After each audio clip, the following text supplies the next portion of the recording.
বাবারে, বিদেশ যাইয়া কোনো খারাপ কাম করিস না, সাবধানে থাকিস। আল্লাহ যে কেন আমগো গরিব বানাইলো, বুকের মানিকরে টাকার জন্য বিদেশে পাঠাইতে হইতাছে।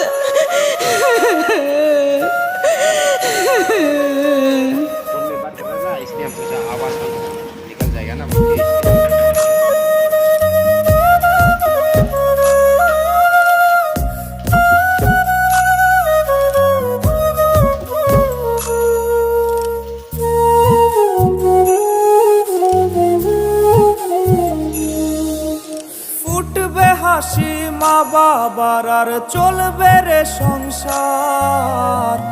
ভাগ্য